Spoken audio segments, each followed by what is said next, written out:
जय हिंद मेरे प्यारे दोस्तों, मैं शुभम आप सबका स्वागत करता हूं हमारे पार्ट 3 ऑफ CSE 2021 के पेपर डिस्कशन। तो देखिए यहाँ पे क्वेश्चन नंबर है 26, विच one of the following is a filter feeder.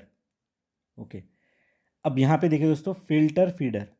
अब ये क्वेश्चन जो है मैं ये बहुत ज़्यादा टफेस्ट क्वेश्चन कहूँगा। जैसे कि 2022 वाले प्री में आ गया था, कुलान दरान क्या है। ठीक है, कुलान दरान क्या है। 2022 में एक आ गया था, कल्टीवेटर ऑफ फंजाई क्या है। उसके बाद देखिए 2023 में एक बीटा, ऐसा एक कीवर्ड पूछ लिया था बीटा के बारे में। तो वैसे ये एक वन लाइनर है जिसमें अगर हमें पता है कि फ़िल्टर फीडर क्या है तो सही है, अगर नहीं पता तो इस क्वेश्चन को हमें छोड़ देना चाहिए, क्योंकि मैंने आपको पहले भी बताया था, अगर छोटा सा क्वेश्चन है, वन वन वन वर्ड के यहाँ पे ऑप्शन है, तो इसमें हम कोई भी एलिमिनेशन नहीं लगा सकते। बट वही अगर सबसे बड़ा क्वेश्चन अगर है तो उसमें हम बहुत सारे तरीक़ों से क्वेश्चन के आंसर तक जा सकते हैं। देखिए टफ क्वेश्चन है, इस क्वेश्चन के हिसाब से हमें अपना जो प्रिपरेशन है उसे चेक नहीं करना है। ठीक है, अब देखिए फ़िल्टर फीडर क्या है दोस्तों, ये ऑयस्टर है जिसे कि फ़िल्टर फीडर कहा जाता है। ठीक है, अभी ऑयस्टर क्या करता है, ये फीड करता है by pumping water from the gills. Gills क्या होते हैं, तो उनके बॉडी के ऊपर एक स्ट्रक्चर है। It absorb the nutrition from other organism और ऑर्गेनिक मटेरियल। ठीक है, तो फिल्टर फीडर क्या कहते हैं, ये फिल्टर करता है न्यूट्रिएंट्स को और उन्हें एब्जॉर्ब करता है। तो ये हमें पता होना चाहिए। नेक्स्ट देखिए यहाँ पे अब ये पेलिकन, ऑक्टोपस एंड कैटफिश ये क्या है, तो इसके बारे में थोड़ा देख लेते हैं। तो फिल्टर फीडर कौन है, oyster is the filter feeder. तो ये देख लीजिए दोस्तों, ये कैटफिश है। और देखिए ये फ़िश फूड में यहाँ पे फेमस है, जो हमारा कोस्टल रीजन है वहाँ पे। तो इतना इसके लिए काफ़ी है, क्योंकि कोई ज़्यादा सेंसिटिव यहाँ पे जो है इससे रिलेटेड कोई इन्फॉर्मेशन नहीं है कि ये बहुत ज़्यादा जो इसे थ्रेट हो गया है इस तरीके से। उसके बाद नेक्स्ट देखिए, ये है दोस्तों पेलिकन। पेलिकन क्या है, तो ये एक एक्वेटिक बर्ड है दोस्तों, एक्वेटिक बर्ड है जो कि वाटर वाले हैबिटेट में रहता है। ये हर एक कॉन्टिनेंट में हमें पाया जाता है एक्सेप्ट अंटार्कटिका। तो इतना याद रखिए कि पेलिकन क्या है, तो ये हमारा बर्ड है। अब ये पेलिकन बर्ड है ऐसे क्यों बता रहा हूँ, क्योंकि देखिए 2022 वाले CSE में आया था, 4 ऑप्शन थे और बोला था विच one of the following is not a bird. याद करिए, इसलिए मैं कह रहा हूँ कि पेलिकन एक बर्ड है, क्योंकि ऑप्शन में आया, क्योंकि नाम पढ़ के हमें नहीं समझ आता पेलिकन क्या है, बर्ड है, फिश है। ओके, तो इसलिए ये चीज़ हमने यहाँ पे देखी। अभी नेक्स्ट देखते हैं। उसके बाद नेक्स्ट देखिए दोस्तों, question number 27, in case of which one of the following biochemical cycle the withering of rock is the main source of release of nutrient into cycle. Directly देखिए शंकर IAS वाले बुक से question आया है, withering of rock की बात हो रही है। ठीक है, अब यहाँ पे देखिए जो carbon, nitrogen, phosphorus and sulphur, इन चारों में से क्या आंसर होगा। तो देखिए दोस्तों यहाँ पे आंसर है हमारा फॉस्फोरस साइकिल, क्योंकि देखिए वेदरिंग ऑफ रॉक्स, ठीक है, और जो फॉस्फोरस रिच जो रॉक होते हैं इनसे ये साइकिल चलती है। बाकी देखिए कार्बन, नाइट्रोजन एंड सल्फर ये सारे हमारे गैसियस साइकिल है। ठीक है, ये हमारे गैसियस साइकिल है और ये रॉक साइकिल में आ जाता है फॉस्फोरस वाला। ठीक है, अब इसका मैकेनिज्म क्या होता है, ये सारी चीज़ें इतना डिटेल में हमें नहीं करना है। यहाँ पे देखिए गैसियस साइकिल में यहाँ पे डिवीजन है और एक रॉक साइकिल। ठीक है, तो ऐसे डिवीजन है जो कि हमारे शंकर IAS बुक में दे रखा है। और यहाँ पे देखिए ये वर्ड्स देखिए, withering of rock is the main source of release of nutrient into cycle. जहाँ से ये साइकिल शुरू हो रही है, तो ये रॉक फॉस्फेट है, यहाँ से स्टार्ट होता है, तो it is the phosphorus cycle. बाकी देखिए नाइट्रोजन हमें एयर में मिल जाता है, कार्बन एयर में है, सल्फर ये एयर में हमें देखने को मिल जाता है, सल्फर टू सल्फेट इसका कन्वर्जन होता है। तो देखिए इजी कैटेगरी का क्वेश्चन में कहूँगा, यहाँ पे आंसर है हमारा C। नेक्स्ट आगे बढ़ते हैं। अब ये देखिए यहाँ पे 5 कुछ नाम दे रखे और कह रहे कि विच one of the following is detritivores. अब देखिए हमने 2022 के भी एनवायरनमेंट वाले क्वेश्चन देखे, 23 वाले भी देखे, 21 में देखिए आप कितना ज़्यादा टेक्निकल, जैसे ऑर्गेनिजम्स, ठीक है, उनके फंक्शन, प्राइमरी कंज्यूमर, यहाँ पे डेट्रीवोरस पूछ रहा है, फिल्टर फीडर पूछ रहा है। तो 2021 का पेपर देख के हमें डर नहीं जाना है कि यार ये तो बड़ा ही टफ जो है एनवायरनमेंट पूछ रहा है। इसमें से जो डुएबल क्वेश्चन है, जैसा कि हमने देखा, वो बनाना है और आगे बढ़ जाना है। जो अनएक्सपेक्टेड क्वेश्चन है उन पे हमें टेंशन नहीं लेना है। वो 2022 में भी थे, 2023 में भी थे, 2024 में भी रहेंगे। हमें जो बाकी क्वेश्चन है जैसे पॉलिटी, हिस्ट्री, इकोनॉमी, इनसे ज़्यादा से ज़्यादा जो हमारे आंसर्स एक्सट्रैक्ट करने हैं। अब डेट्रीवोरस पूछ रहा है यहाँ पे। अब डेट्रीवोरस क्या होता है कि जो डिकम्पोज, ठीक है, डिकम्पोजिशन का यहाँ पे जो फंक्शन करते हैं, जो फीड करते हैं ऑन डेड ऑर्गेनिक मैटर। यहाँ पे देखिए earthworm, jellyfish, millipedes, sea horse and wood lice. Option देखिए 1 2 3 4 5 भी है, 1 3 5 है, 2 3 4 5 एंड 1 2 का 4। अब इसमें ये चारों ऑप्शन में सबसे पहले हटाना है तो आप कौन सा हटाओगे मुझे बताओ। डी तो हटा ही देना क्योंकि ये तो होने के चांसेस बहुत कम है। अब बेस ऑन जनरल जितना आपने पढ़ रखा होगा या फिर देख रखा होगा खेत में अगर आप गए होंगे, या फिर आपने 5th 6th क्लास में भी यहाँ पे एनसीईआरटी पढ़ी होगी, तो इनमें से एक ऐसा ऑप्शन है जो कि आपको पता होना चाहिए कि हाँ ये फिल्टर फीडर हो सकता है, सॉरी फिल्टर फीडर नहीं, ये डेट्रीओरस हो सकता है।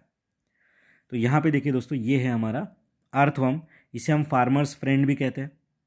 तो यहाँ पे अर्थवर्म तो हमारे ऑप्शन में होना ही चाहिए। तो अर्थवर्म कहाँ कहाँ पे, यहाँ है और यहाँ है।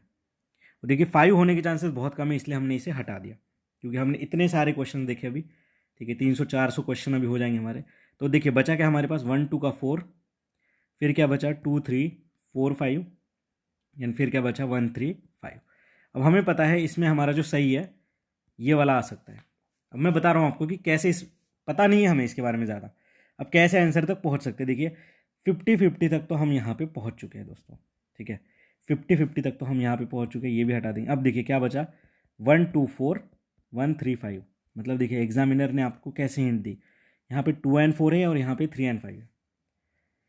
अब देखिए 2 एंड 4 3 एंड 5। ठीक है, अब इस क्वेश्चन में हम 50-50 तक आके रुक गए दोस्तों। इसके बाद जो है वो है अभी कि इसके बाद जो है हम यहाँ पे नहीं कर पाएंगे इसमें कुछ। ठीक है, अब देखिए यहाँ पे और भी बहुत सारे लॉजिक लग सकते हैं बट वो थोड़े इरेशनल से हो जाएंगे। ठीक है, तो मैं यहाँ पे आपको आंसर बता देता हूँ। यहाँ पे हमारा आंसर बनेगा दोस्तों 135। ठीक है, जो क्वेश्चन नंबर 28 है इसका आंसर क्या बनेगा हमारा 135, अर्थवर्म, मिलीपेड्स एंड वुडलाइस। ठीक है, ये जो है हमारे डेट्रीवर्स है। बट 50-50 तक हमें कैसे पहुँचना है ये मैंने आपको बता दिया। अब यहाँ पे देखिए ये जो सी हॉर्स है दोस्तों, ये कोई हॉर्स नहीं है, ये जो है एक फिश होती है। ठीक है, फिश टाइप होती है, ये सेकेंडरी कंज्यूमर है, इतना याद रखिए, सेकेंडरी कंज्यूमर है। देखिए हमने प्राइमरी कंज्यूमर देखा था तो ये सेकेंडरी है। जेलीफिश ये भी हमारा सेकेंडरी कंज्यूमर यहाँ पे है। ठीक है, उसके बाद देखिए यहाँ पे ये जो वुड लाइस होते हैं, ये देखिए दोस्तों फीड करते हैं ऑन प्लैंकटन, कोपिकोड एंड श्रिम्स। ठीक है, जब ये डेड हो जाते हैं तो इन पे ये फीड करते हैं। ठीक है, तो यहाँ पे आंसर क्या आ गया हमारा, earthworm, millipede and wood lice. Question tough था बट किस तरीके से 50-50 तक पहुँच सकते थे इतना हमने यहाँ पे देख लिया। अगला देखते हैं, नेक्स्ट क्वेश्चन है कॉमन कार्बन मेट्रिक। ठीक है, कॉमन कार्बन मेट्रिक, देखिए कीवर्ड बेस्ड क्वेश्चन पूछा है, ये यूएनईपी का इनिशिएटिव ऐसा कहा है इन्होंने। अब देखिए मेट्रिक वर्ड है तो यहाँ पे कुछ ना कुछ मेजर होगा। ठीक है, यहाँ पे कुछ ना कुछ मेजर होगा, एसेस होगा। अभी डी से पढ़ना चालू करते हैं। देखिए assessing the overall carbon footprint cause by use of fossil fuel by the world in a unit time, enabling government to assess the overall carbon footprint caused by the countries, enabling commercial farming entities around the world to enter carbon emission trading, and assessing carbon footprint building operation around the world. अब यहाँ पे देखिए दोस्तों, अगर हम common word अगर ढूंढे, देखिए कार्बन फुटप्रिंट कॉमन आ रहा है, यहाँ पे भी देखिए कार्बन फुटप्रिंट आ रहा है, यहाँ पे भी कार्बन फुटप्रिंट आ रहा है। तो यहाँ से एक ऐसा हिंट हम लगा सकते हैं कि कुछ ना कुछ कार्बन फुटप्रिंटिंग से रिलेटेड है। बट जो चारों ऑप्शन है यहाँ पे ये इतने ज़्यादा क्लोज है। ठीक है, ये इतने ज़्यादा क्लोज है कि यहाँ पे ना हम जो R2 कोड ऑफ प्रैक्टिस में हमने लगाया था कि 2 R हमने वहाँ पे ढूंढे थे, इस तरीके से कोई कॉमन वर्ड हमें यहाँ पे देखने को नहीं मिल रहा है। कार्बन देखिए यहाँ पे भी है, यहाँ पे भी है, यहाँ पे भी है, तो इसलिए ये क्वेश्चन थोड़ा टफ हो जाता है। ठीक है, ये क्वेश्चन थोड़ा टफ हो जाता है। ठीक है, अब देखिए दोस्तों, तो यहाँ पे हमारा कोई भी हिंट या लॉजिक काम नहीं आएगा। अब सीधा देखिए हम इसके बारे में देख लेते हैं, कॉमन कार्बन मेट्रिक क्या है। तो ये देखिए दोस्तों, बिल्डिंग ऑपरेशन से रिलेटेड जो है पूरे वर्ल्ड में कार्बन फुटप्रिंट्स को असेस करता है। ठीक है, अब जो कार्बन फुटप्रिंट क्या होता है, जो हमारे कार्बन रिलीज होता है CO2, CH4, NO2, HF6, जो कि हम शंकर आयस में पढ़ते हैं, इन सबको यहाँ पे असेस करा जाता है विथ कॉमन कार्बन मेट्रिक। ठीक है, with common carbon metric. I hope आपको ये समझ आ चुका होगा। अब देखिए यहाँ पे ये बॉडी का मेंशन है UNEP। ठीक है, जिसे हम डिटेल में भी कवर करेंगे लास्ट में जब हमारे सारे PYQs हो जाएंगे। UNEP देखिए दोस्तों, ये 1972 में इस्टेब्लिश हुआ था। ये यूनाइटेड नेशन की जो स्टॉकहोम कॉन्फ्रेंस हुई थी, ठीक है, यहाँ पे जो है ये स्टार्ट हुआ था UNEP। अब देखिए UNEP का हेडक्वार्टर कहाँ पे है, तो ये नैरोबी में है दोस्तों। नैरोबी कहाँ पे है, केन्या में है। हमको लगता है कि कोई भी जो यूनाइटेड नेशन का इंस्टीट्यूशन है उसका जो है यूरोप में या फिर अमेरिका यहाँ कहीं होगा हेडक्वार्टर, बट UNEP का देखिए दोस्तों नैरोबी केन्या में है। तो याद रखेंगे आगे चल के अगर हेडक्वार्टर आ जाता है, क्योंकि बहुत इंपॉर्टेंट इंस्टीट्यूशन है, तो आ सकता है। तो यहाँ पे आंसर है दोस्तों ए। टफ क्वेश्चन में कहूँगा इसे भी। ओके, कोई हिंट यहाँ पे हमें नहीं मिल रही है। नेक्स्ट आगे देखते हैं, क्वेश्चन नंबर 30। ये देखिए दोस्तों, ये है हमारा सारे जो मास्टर वीडियो सेशन के टेक्निक यहाँ लगाने। विच one of the following have a species that can establish symbiotic relationship with other organism. ठीक है, symbiotic relationship with other organism. देखिए नाम देखिए यहाँ पे, स्नीडेरियन, फंजाई, चलो ये तो सुना हुआ है, प्रोटोजोआ, चलो ये भी सुन रखा होगा, बट ये स्नीडेरियन क्या है। अब यहाँ पे देखिए दोस्तों, कैन एस्टैब्लिश की बात हो रही है, सीधा देखिए ऑप्शन में 1 2 3 है क्या, यहाँ पे 1 2 3 हमने मार्क करना है। तो यहाँ पे देखिए दोस्तों, ये जो स्नीडेरियन है, ये देखिए एक्वेटिक एनिमल है जो कि हमारे fresh water and marine environment में मिलता है। और ये देखिए सिम्बायोटिक एसोसिएशन दिखाता है।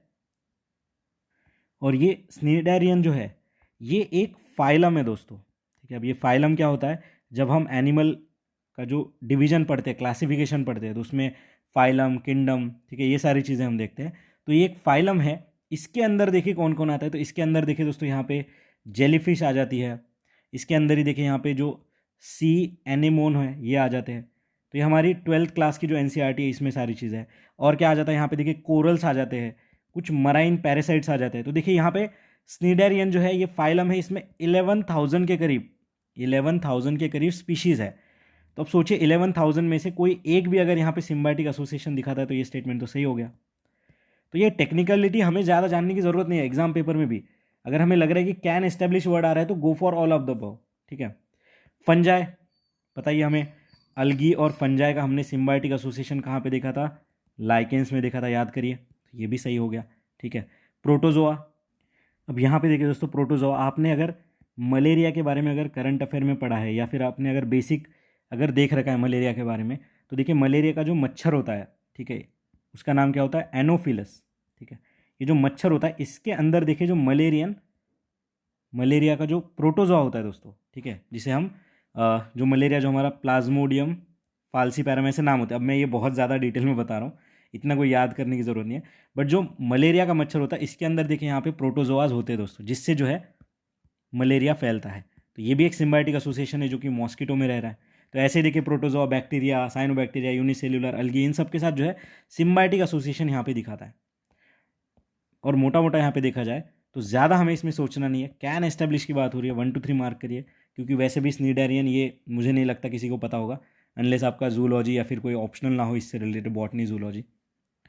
अभी नेक्स्ट हम अगला क्वेश्चन देखते हैं। अभी देखिए यहाँ से हमने ये एनवायरनमेंट का जो चंगुल है पूरा यहाँ पे मतलब देखा है, इकोनॉमी हमने देखा, फिर हमने एनवायरनमेंट वाले में जंप लिया। अभी हम जो है थोड़ा पॉलिटी वाले में जो है यहाँ पे एंटर करते हैं। कहाँ गया पॉलिटी, अच्छा पॉलिटी नहीं है, ये तो हमारा हिस्ट्री यहाँ से स्टार्ट हो रहा है। ओके, तो देखिए अभी क्वेश्चन नंबर 31, 64 योगिनी टेम्पल की बात कर रहा है, नियर मोरेना। मोरेना कहाँ पे, मध्य प्रदेश में। 4 स्टेटमेंट है, जैसे 4 स्टेटमेंट देखिए खुश हो जाइए। यहाँ पे ऑप्शन देखिए, कहीं पे भी ऑल ऑफ द अबव तो नहीं दिया, मतलब एटमैक्स 2 सही है, एटमैक्स 3 सही है और एटमैक्स 2 सही है यहाँ पे। ठीक है, अभी देखते हैं, 4th से पढ़ना चालू करते हैं।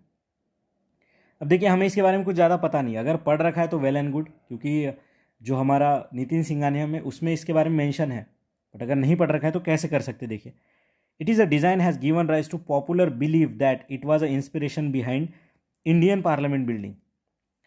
अब भाई ऐसा कुछ होगा तभी ये स्टेटमेंट यहाँ पे दिया होगा। ठीक है, इतना आप सोचिए बस यहाँ पे कि अच्छा कुछ होगा ऐसे कर, इसीलिए यहाँ पे जो है इतना ज़्यादा इसका अच्छे से एक्सप्लेनेशन दिया है। और एक पॉपुलर बिलीफ है ऐसा का है, ठीक है, मतलब एक पॉसिबिलिटी की बात कर रहा है। चलो ठीक है, इसे साइड में रखते हैं, थर्ड देखते हैं। It was meant to promote Vaishnav cult. ठीक है, वैष्णव कल्ट, ठीक है। It is only circular temple built in India. Okay, only बोल रहा है, ठीक है, इंडिया में लाखों टेम्पल है, उसमें से कह रहा है only circular temple. It is a circular temple built during the reign of Kachchhapaghata dynasty. अब इन चारों में से सोचिए और मुझे बताइए सबसे ज़्यादा गलत कौन सा लग रहा है और सबसे ज़्यादा सही कौन सा लग रहा है। ऐसे ही आपको पेपर में सोचना है। सोचिए अब कौन सा सबसे ज़्यादा सही लग रहा है और कौन सा सबसे ज़्यादा गलत। अब इन चारों में अगर देखा जाए तो मुझे सबसे ज़्यादा गलत जो लग रहा है वो है सेकंड, और मुझे थोड़ा थोड़ा जो सही लग रहा है वो है फोर्थ। चलो सेकंड हटा के देखते हैं। अब ऑप्शन में अगर हटाएंगे हम, ये गया, ये गया, ये गया, बचा क्या, 1 और 4। चलो अब थर्ड में क्या बोला गया था, देखिए it was meant to promote Vaishnav cult, ये तो हट गया।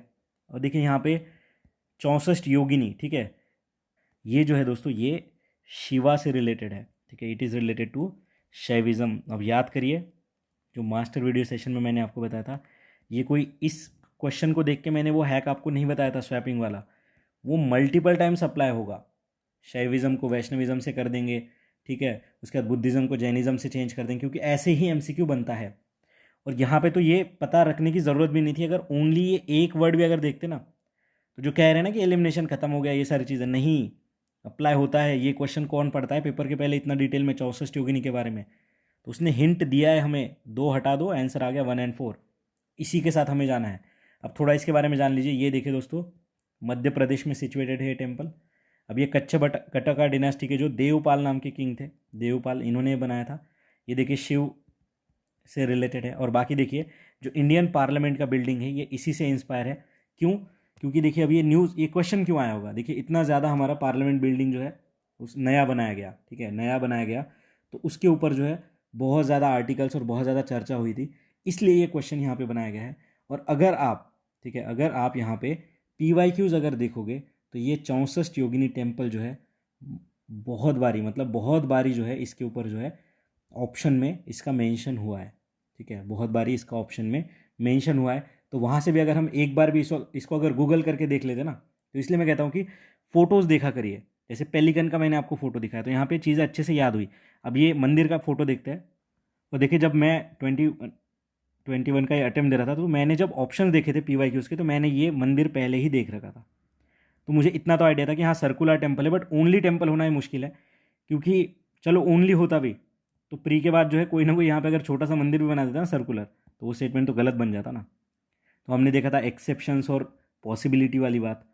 तो यहाँ पे देखिए ये है 64 योगिनी टेम्पल, ठीक है, और ये हमारे पार्लियामेंट बिल्डिंग जैसा ही दिखता है, पार्लियामेंट बिल्डिंग हमारी इसके जैसे दिखती है। नेक्स्ट देखिए अभी, तो इस तरीके से हम यहाँ पे आंसर तक पहुँच गए, ठीक है, 1 एंड 4 हमारा आंसर है। उसके बाद देखिए ये भी क्वेश्चन मैं इजी कैटेगरी का कहूँगा, बहुत ज़्यादा न्यूज़ में था 21 में, क्योंकि यहाँ पे यूनेस्को वर्ल्ड हेरिटेज साइट का टैग इसे मिला था।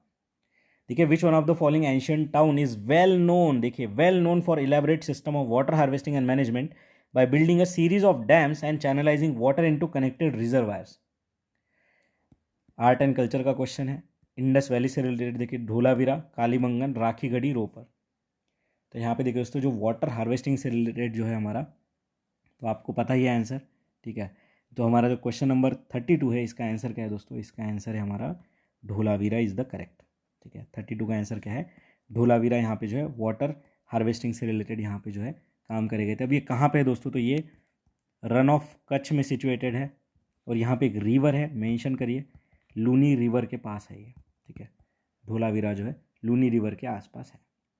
उसके बाद देखिए कालीबंगन, कालीबंगन देखिए दोस्तों, इसके बारे में अगर हम देखेंगे तो रिवर के साथ मैच द पेयर आ सकता है। ये घग्गर रिवर के पास है दोस्तों, घग्गर रिवर। राखीगढ़ी भी घग्गर रिवर के पास है, ठीक है। कालीबंगन में देखिए दोस्तों, यहाँ पे हमें ब्लैक बैंगल, ठीक है, कालीबंगल, ब्लैक बैंगल, यहाँ पे देखिए प्लो फील्ड, ये सारी जो चीज़ें हमें यहाँ पे देखने को मिली है, ओके।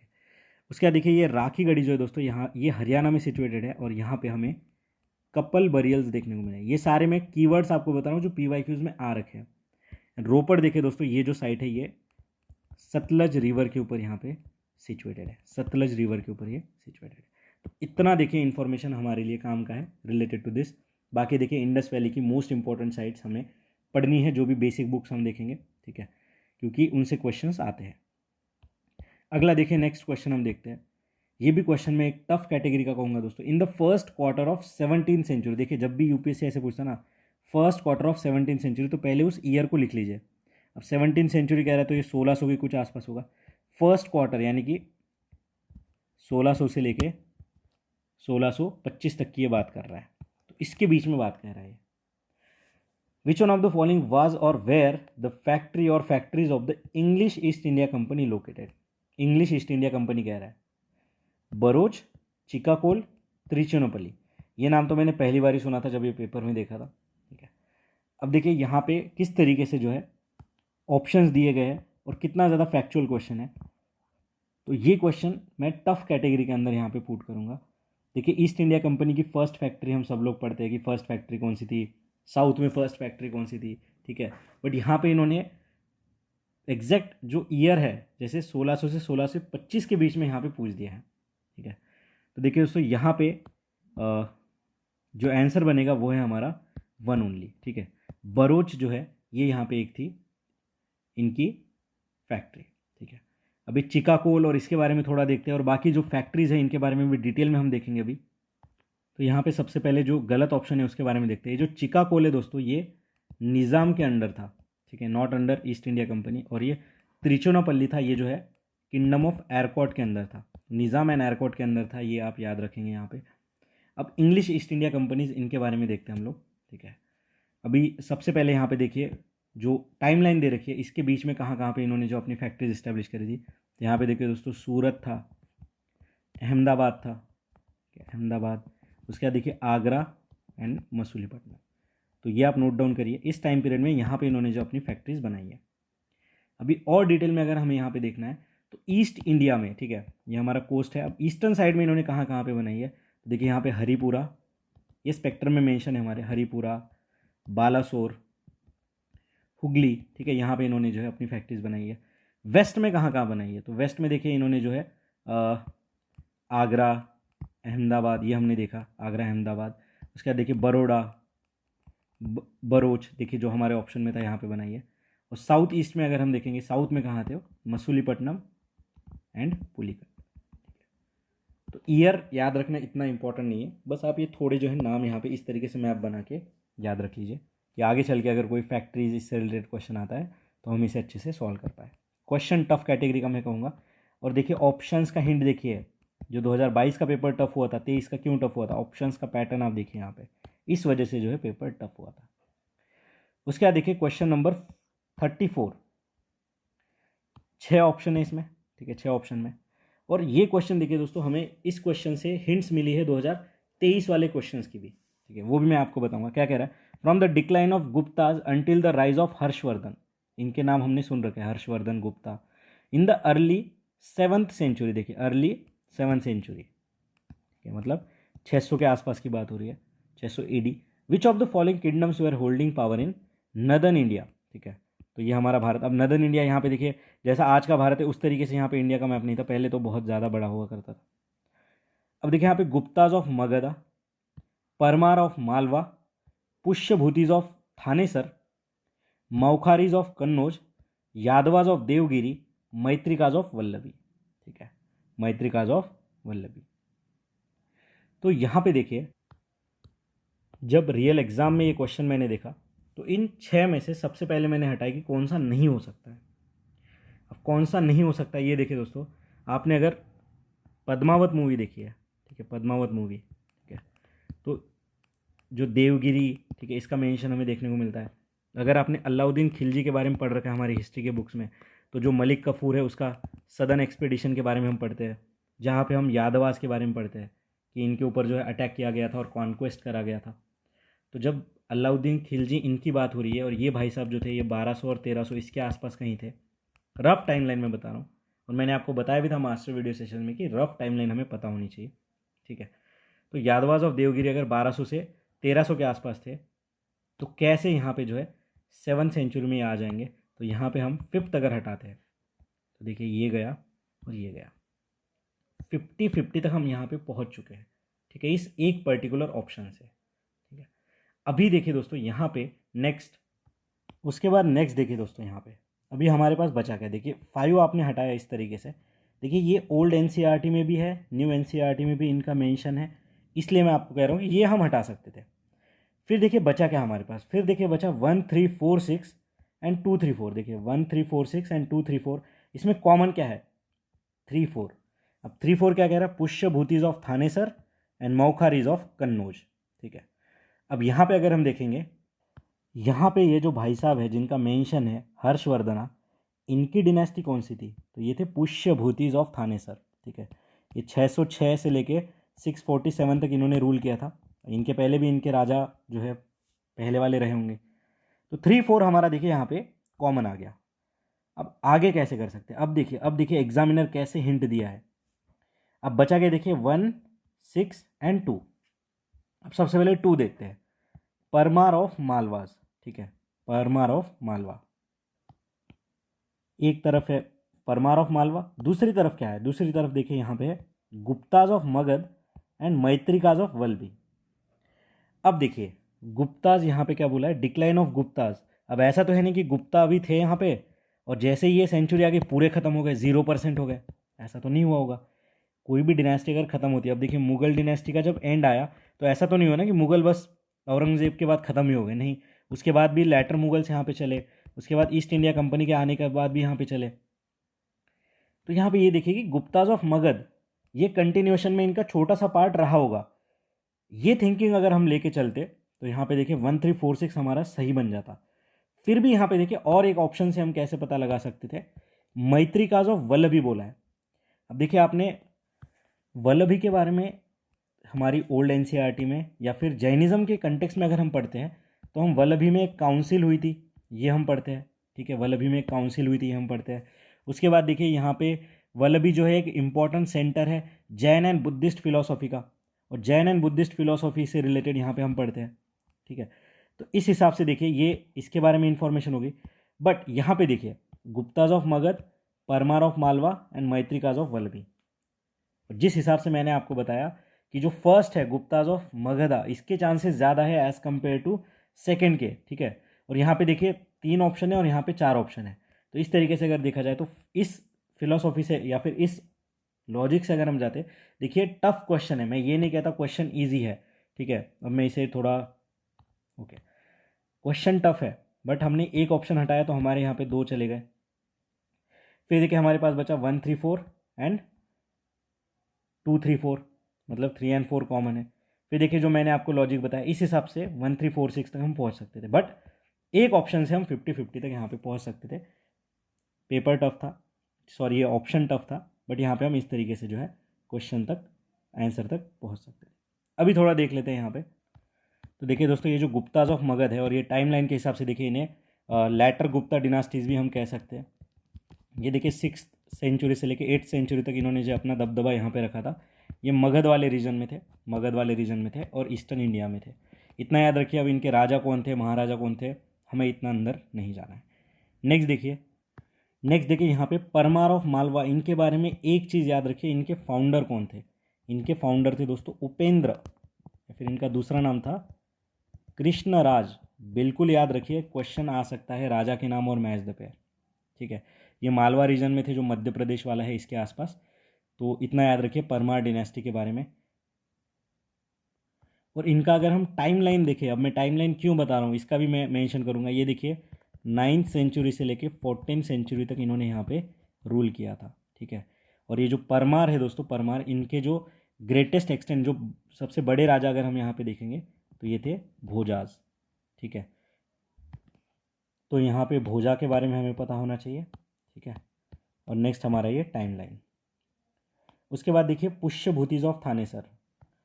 उसके बाद नेक्स्ट देखिए यहाँ पे, तो ये देखिए दोस्तों जो पुष्यभूतिज थे, ठीक है, तो पुष्यभूति देखिए ये फाउंडर थे एक डिनेस्टी जिसका नाम है वर्धना डिनेस्टी, ठीक है। तो जो वर्धना डिनेस्टी है उसके फाउंडर कौन थे, पुष्यभूति, ओके।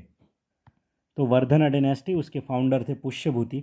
और इन्हीं में देखिए एक राजा थे हर्षवर्धना, ठीक है, हर्षवर्धना जिनके बारे में हम पढ़ते हैं, ओके। ये बहुत ही इंपॉर्टेंट यहाँ पे एक एबल एडमिनिस्ट्रेटर एंड पोएट थे। यहाँ पे हर्षचरिता नाम की एक बुक थी जो कि बाण भट्टा ने लिखी थी, ये इन्हीं से रिलेटेड, हर्षवर्धना से रिलेटेड। इनका जो टाइम पीरियड था वही हमारा अगर हम यहाँ पे देखेंगे तो अर्ली 7th सेंचुरी के आसपास थे, ओके। और ये जो थानेश्वरा वर्ड है ना, ये याद रखिए, ये 2020 का जब मैं आपको पेपर कराऊंगा ना तब इसका इंपॉर्टेंस आपको मैं बताऊंगा, ठीक है। थानेश्वरा, स्थानेश्वरा ऐसा वर्ड। उसके बाद नेक्स्ट देखेंगे, हमने इसका ईयर भी देख लिया, मेन इंपॉर्टेंट किंग्स भी देख लिए। उसके बाद नेक्स्ट देखिए दोस्तों जो मौखारीज थे कन्नौज के, ठीक है। तो ये जो मौखारीज डिनेस्टी थी इसके फाउंडर का नाम याद रखिए ईशान वर्मन, ठीक है। ईशान वर्मन इसके फाउंडर थे। ये जो थे अभी जो यूपी वाला एरिया, वहाँ पे जो गंगा वैली वाला रीजन थे वहाँ पे इन्होंने रूल किया था। और ये पोस्ट गुप्ता पीरियड में जो है ये उभरे थे यहाँ पे, ठीक है। तो गंगा यमुना वाला जो रीजन था वहाँ पे इन्होंने किया था अपना रूल, और इनकी कैपिटल थी कन्नौज। नेक्स्ट देखते हैं यादवाज ऑफ देवगिरी। तो इनके फाउंडर अगर हम गूगल करते हैं तो इनका नाम है दोस्तों जो यादवाज ऑफ देवगिरी है, तो इनके फाउंडर का नाम आ रहा है यहाँ पे भिल्लम्मा। ठीक है, भिल्लम्मा। ये देखिए 12th से लेके 14th सेंचुरी तक इन्होंने रूल किया था, जो महाराष्ट्र वाला रीजन है वहाँ पे। ठीक है, और देवगिरी देखिए इनकी कैपिटल है, जो कि दौलताबाद भी इसे हम बाद में कहने लग गए। तो इतना याद रखिए। ओके, नेक्स्ट देखिए यहाँ पे जो यादव डिनेस्टी है दोस्तों, इसका दूसरा नाम है सेवना डिनेस्टी भी, तो ये भी थोड़ा हम याद रखेंगे। और अलाउद्दीन खिलजी इस टाइम पे आए थे, तो ये भी हमें थोड़ा पता होना चाहिए। नेक्स्ट देखिए मैत्रिकाज ऑफ वल्लभी, तो इनके बारे में देखिए। इनके जो फाउंडर थे इनका नाम था भतरका, ठीक है, या भातर्क। ठीक है, और ये जो थे 5th सेंचुरी से लेके 8th सेंचुरी एडी तक जो थे हमारे गुजरात सौराष्ट्र वाले रीजन में जो इन्होंने रूल किया था, मैत्रिकाज ऑफ वल्लभी। ओके, तो आई होप इतनी इन्फॉर्मेशन हमारे लिए इम्पोर्टेंट थी इसके बारे में। और वल्लभी देखिए एक इम्पॉर्टेंट सेंटर था जैनिज़्म एंड बुद्धिज़्म से रिलेटेड जो भी फिलोसॉफीज़ होती थी इसके बारे में। ओके, तो यहाँ पे आंसर क्या आ गया हमारा 1 3 4 6। बाकी भी हमने ऑप्शन देख लिया। अब मैंने ये क्यों बताया, तो इसका लॉजिक भी आप सुन लीजिए। 2023 में हमने एक क्वेश्चन देखा था जहाँ पे 4 डिनेस्टीज़ के नाम थे और बोला था कि 17th सेंचुरी एडी के आसपास इनमें से किसने जो है अपना जो है ये फ्लरिश करे थे। उसमें देखिए यादवाज ऑफ देवगिरी भी एक नाम था। ठीक है, बाकी भी थे वहाँ पे, शायद होशालास थे, ठीक है, काकटिया थे। तो ये जो जो इनका फाउंडर है और इनका ईयर रफ टाइमलाइन, ये इंपॉर्टेंट है। और इनका बहुत ही इंपॉर्टेंट, अगर कोई राजा रहा, जैसे हर्षवर्धन के बारे में हम पढ़ लेते, समुद्रगुप्त के बारे में पढ़ लेते, अशोका के बारे में पढ़ लेते, तो वो नेचुरली हम पढ़ लेंगे। जो बहुत ज़्यादा इंपॉर्टेंट होगा उसके बारे में हम कहीं ना कहीं बुक में PYQ में पढ़ लेंगे। ठीक है, तो इतना ही करना है, ज़्यादा भावना में नहीं बहना कि इन राजाओं के पूरी 50 पुश्तों को हम याद रखेंगे, नहीं। ठीक है, तो देखिए क्वेश्चन था, इस पर हमने 10 मिनट लगा दिए। क्यों? क्योंकि ज़रूरी है, बहुत सारे ऑप्शंस थे, बहुत सारी पॉसिबिलिटीज़ थे क्वेश्चन यहाँ पे जो है बनने के। आगे देखते हैं क्वेश्चन नंबर 35। ठीक है, अब देखिए ये जो क्वेश्चन है ना, इनमें हमें ज़्यादा जो है दिमाग पे जोर नहीं लगाना। कहता पोर्तुगीज़ राइटर नूनीज करके आया था, जिसने woman in Vijayanagara empire were expert in which one of the following areas. ठीक है, अब देखिए यहाँ पे 4 ऑप्शन है। क्या कह रहा है? रेसलिंग, ठीक है, रेसलिंग, एस्ट्रोलॉजी, अकाउंटिंग एंड सूटसिंग। अब यहाँ पे, ठीक है, अब यहाँ पे अगर आप सोच रहे हो कि ये चारों के चारों एक साथ सही नहीं हो सकते, तो आप गलत सोच रहे हो। ठीक है, जो ट्रिक्स हमने देखी थी वो तो पॉसिबल है, बट यहाँ पे क्या कह रहा है ये, यहाँ पे समझिए। ये कह रहा है कि woman in Vijayanagara expert in which one of the following areas. यहाँ पे अगर कोई एक भी सूट सेइंग में एक्सपर्ट है, कोई एक भी अकाउंटिंग में, कोई एक भी एस्ट्रोलॉजी में, कोई एक भी रेसलिंग में है, तो ये स्टेटमेंट तो सही हो जाएंगे ना। ठीक है, यहाँ पे कैन वाला, पॉसिबिलिटी वाली बात हो रही है। अब देखिए विजयनगर एम्पायर कितना बड़ा था हमारा, और विजयनगर के बारे में हम इतना ज़्यादा पढ़ते हैं, इतना वो लिटरेचर में, प्लस यहाँ पे जो भी स्कॉलर्स थे उनके बारे में हम देखते हैं। तो क्या वुमन यहाँ पे ये सारे काम नहीं कर सकती? तो इस थिंकिंग के साथ यहाँ पे सोचना था। एग्जामिनर ये नहीं चाहता कि आपको नूनीज ने क्या अकाउंट लिखे ये सारे पता हो, नहीं। ठीक है, और ये कौन से थे? पोर्तुगीज़ राइटर थे, याद रखिए। और ये कौन से राजा के टाइम पे आए थे? नोट डाउन कर लीजिए, अच्युत देवराया। अच्युत देवराया के टाइम पे आए थे। अब देखिए यहाँ पे जजेस भी थी वुमन इस टाइम पे, अकाउंटेंट भी थी। ठीक है, जजेस भी थी, अकाउंटेंट भी थी। तो ये चीज़ें जो है हमें पता होना चाहिए। अब एस्ट्रोलॉजर क्या होता है? रेसलर्स, अकाउंटिंग एंड ये सारी चीज़ें। तो यहाँ पे आंसर क्या है हमारे? All of the above is correct. All of the above is correct. तो इस हिसाब से यहाँ पे जाना था। और देखिए ट्रैवलर्स जो है नूनीज, इनके बारे में जब भी ज़्यादा तो कोई डिटेल यहाँ पे है नहीं, बस ये क्वेश्चन का अप्रोच आप यहाँ पे समझ लीजिए। आगे देखते हैं नेक्स्ट अगला क्वेश्चन, मदन पल्ले। देखिए ये one of the toughest question में कहूँगा। ठीक है, one of the toughest question में कहूँगा। और अगर इसे देखा जाए तो इसका ओरिजिन देखा जाए तो one of the easiest sources में से आया है। ठीक है, ये जो है दोस्तों क्वेश्चन, तो यहाँ पे देखिए मदन पल्ले आंध्र प्रदेश के बारे में पूछा है कि किस लिए ये सिग्निफिकेंस है। डी से पढ़ते हैं, madam Blavatsky and colonel Olcott set up headquarter of the theosophical society for the first time. फिर देखिए Rabindranath Tagore translated national anthem from Bengali to English here. B देखिए Pattabhi Sitaramayya led the quit India movement of Andhra region from here. A देखिए Pingali Venkayya design tricolour Indian national flag here. कोई logic, कोई elimination, कुछ नहीं चलेगा यहाँ पे। यहाँ पे सीधा है, तुम्हें पता है तो पता है, नहीं तो नहीं। ठीक है, अब देखिए मदन पल्ले इन आंध्र प्रदेश, यहाँ पे जो है इसका आंसर है दोस्तों, अभी मैं आपको सोर्स बताता हूँ फिर ये आंसर आपको पता चलेगा। तो ये देखिए दोस्तों 6th क्लास की जो पॉलिटी की एनसीईआरटी है उसका अगर पहला पेज हम ओपन करेंगे और वहाँ पे अगर ये जो हमारा जन गण मन है इसके नीचे अगर हम देखेंगे, ये सिर्फ इसी एनसीईआरटी में मेंशन है, बाकी एनसीईआरटीज़ में नहीं है। ठीक है, देखिए जन गण मन was translated by Gurudev Rabindranath Tagore from Bengali to English in February 1919 at Madanapalle in the district of Chittoor. और जब ये क्वेश्चन आया था ना, होपफुली मैंने ये पढ़ रखा था, ये एनसीईआरटी में देख रखा था कि जन गण मन के नीचे ये लिखा हुआ था। ओके, तो ये सोर्स मैं आपको बता रहा हूँ। ठीक है, मैं ये नहीं कहता कि ये तो हर किसी को पढ़ लेना चाहिए था, ये इतना नीचे है, बट अभी हमने पता कर लिया इसे। ठीक है, नेक्स्ट देखिए। तो देखिए कैसे छोटा एनसीईआरटी बड़ा धमाका कर सकती है। तो यहाँ पे आंसर है हमारा, ठीक है, बंगाली टू इंग्लिश। और ये फर्स्ट टाइम कहाँ पे हमारा नेशनल एंथम गाया गया था, तो याद रखिए 1911 में कोलकाता सेशन जो हुआ था, कोलकाता सेशन जो हुआ था यहाँ पे इंडियन नेशनल कांग्रेस का, वहाँ पे। उसके बाद देखिए पिंगाली वेंकैया, ये भाई साहब कौन थे, तो इन्होंने इंडियन नेशनल फ्लैग का डिज़ाइन जो है यहाँ पे प्रोटोटाइप बनाया था। ठीक है, इंडियन नेशनल फ्लैग का। उसके बाद नेक्स्ट देखिए यहाँ पे जो डी ऑप्शन है हमारा, madam Blavatsky and colonel Olcott, ये देखिए दोस्तों एसोसिएटेड है थियोसॉफिकल सोसाइटी से। इन्होंने देखिए इनका हेडक्वार्टर कहाँ था, अडियार, अडियार करके जगह है तमिलनाडु में, वहाँ पे। ठीक है, तो ये चीज़ हम याद रखेंगे। उसके बाद यहाँ पे नेक्स्ट देखिए, और देखिए जनगण मन का जो ओरिजिन है वो बंगाली है, याद रखिए बंगाली में है। तो इतना इम्पोर्टेंट स्टेटमेंट हमने यहाँ पे देख लिया। पर्सनैलिटीज़ हमने देख ली यहाँ पे। ठीक है, 5-6 पर्सनैलिटीज़ के नाम। उसके बाद अगला क्वेश्चन देखिए, अगला क्वेश्चन है हिस्टोरिकल प्लेसेस एंड उनका जो है वेल नोन फॉर। ये देखिए दोस्तों, ये क्वेश्चन हमारी ओल्ड एनसीईआरटी से आया है, बट यहाँ पे डिटेल में डीप लर्निंग हमें यहाँ पे चाहिए। ठीक है, ये जो चंद्रकेतुगढ़ है ये old NCERT plus new NCERT के मैप्स में मेंशन है, बट बहुत ज़्यादा डिटेल में इन्हें पढ़ना पड़ेगा। तो देखिए यहाँ पे फर्स्ट क्या कह रहा है, बुर्जा होम जो कि रॉक कट श्राइन्स है ऐसा बोल रहा है। फिर देखिए Chandraketugarh, terracotta art, Ganeshwar, copper artefact. ठीक है, तो देखिए उससे यहाँ पे जो बुर्जा होम है, बुर्जा होम यहाँ पे रॉक कट श्राइन्स नहीं है। ठीक है, यहाँ पे रॉक कट श्राइन्स नहीं है, यहाँ पे हमारे पिट हाउसेस है, पिट हाउसेस है ऑफ नियोलिथिक टाइम। ठीक है, नियोलिथिक टाइम के यहाँ पे पिट हाउसेस है।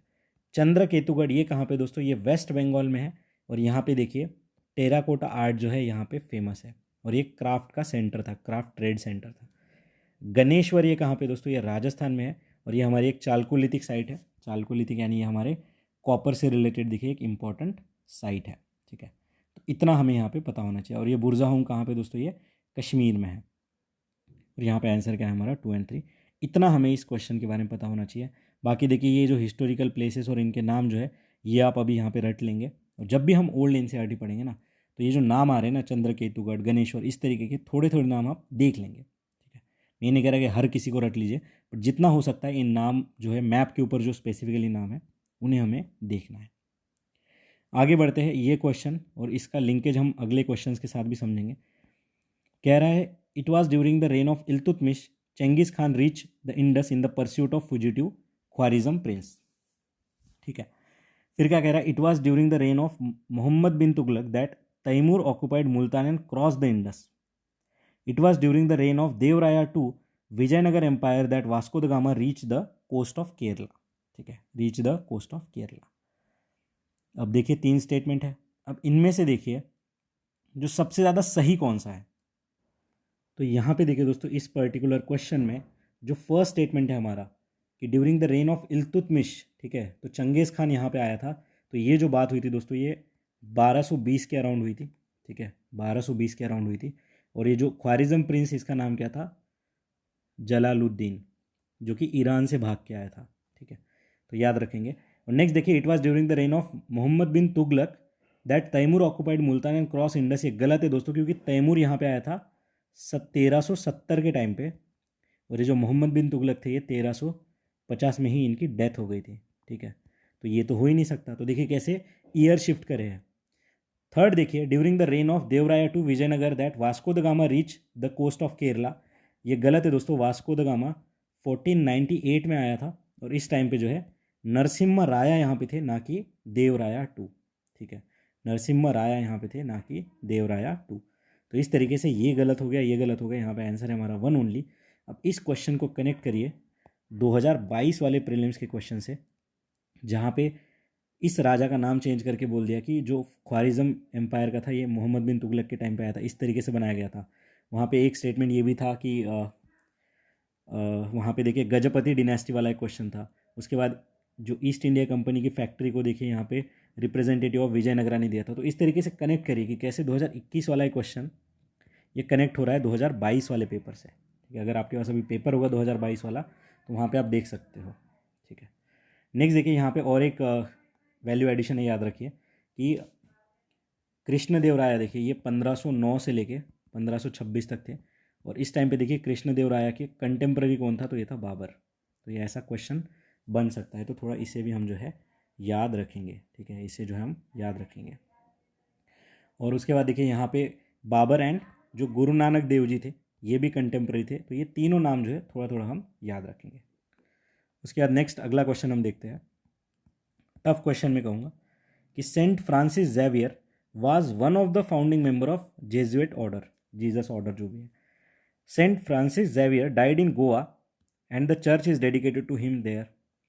और थर्ड देखिए the feast of Saint Xavier is celebrated in Goa each year. ठीक है, तो यहाँ पे समझिए क्वेश्चन टफ है। ठीक है, क्वेश्चन टफ है, कोई नहीं पढ़ता है इनके बारे में। ठीक है, और यहाँ पे देखेंगे नेक्स्ट अब ये क्या कह रहा है। अब तीनों में से बताइए सबसे ज़्यादा सही कौन सा लग रहा है आपको, तीनों में से बताइए सबसे ज़्यादा सही कौन सा लग रहा है आपको। ठीक है तो यहाँ पे देखिए दोस्तों, जो सबसे ज़्यादा सही आपको लगना चाहिए वो है फर्स्ट, कि one of the founding member of Jesus order. अब देखिए नाम भी क्रिश्चियन है, ठीक है, और one of the founding member क्या है, तो ये सही होने के चांसेस ज़्यादा है। तो वन देखिए यहाँ पे ये हमारा ऑप्शन चला गया, बचा 1 2 1 3 एंड 1 2 3। इसके बाद देखिए और कौन सा सही हो सकता है, सोचिए थोड़ा। थर्ड देखिए the feast of Francis Xavier is celebrated in Goa each year. अब गोवा हमें पता है क्रिश्चियन लोग यहाँ पे ज़्यादा है और एक फेस्टिवल की तरह यहाँ पे सेलिब्रेट होता है, ऐसे बोल रहा है। ठीक है, अब देखिए इंडिया में कहाँ नहीं सेलिब्रेट होता होगा इनका फेस्ट।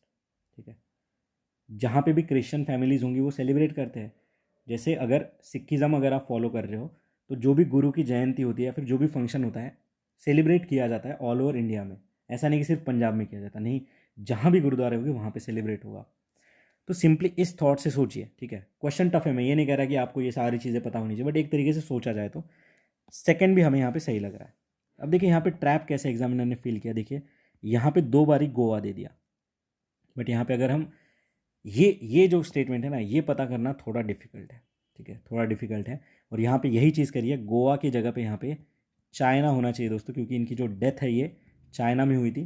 ठीक है, और इनके नाम पे एक चर्च है डेडिकेटेड है गोवा में। ठीक है, बट डेथ इनकी कहाँ पे हुई थी, चाइना में। ओके, तो ये इस तरीके से देखिए इस क्वेश्चन को हम देख सकते थे। टफ क्वेश्चन में कहूँगा, और ये फाउंड कब किया था इन्होंने, 1542 में।